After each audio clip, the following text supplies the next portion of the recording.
ngisathi hayi baba ngicela ume bese vele engitshela ukuthi ukhulelisile. Akungimangazi.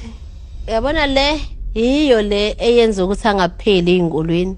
Ama results akhona ke lawa. Ngangimtshela mina ukuthi yabo le ndlela yakho la ezikolweni akunankinga ke uyawazi kumthetho.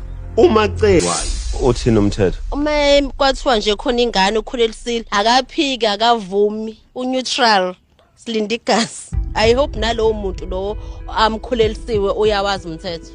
Ulwandle mekhulelisile. Yeah. Kufanele ngabe siyohlawula. Angeke ke siqale ngokuyohlawula.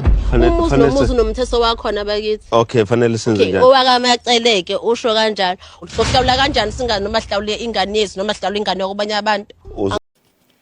Personally mina ngiyawuthanda ke lo mthetho kaMacele ukuthi asithole i-DNA test iqala before sikhiphe inhlawulo nani.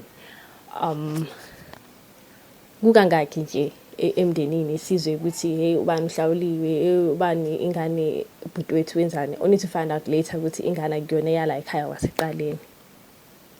You know, I think actually every African family can adopt this style, this mthetho, this rule ukuthi asithole i-DNA test iqala before ezinye izinto zenziwa, just to protect ingane first and foremost. Yona le ngane leseswini usivikele ukuthi singayi-introduce manje emadlozini engasona wakhe like nje all the confusion, and also to protect ulwandle naye, you know, ukuthi bangamhlakanipheli estradini because wayena uthi ucabanga sengathi umithisile, you know, he's not even married, and nakhona bekungasimjolo ngathi secured because uMacele clearly akayazi intombazane. So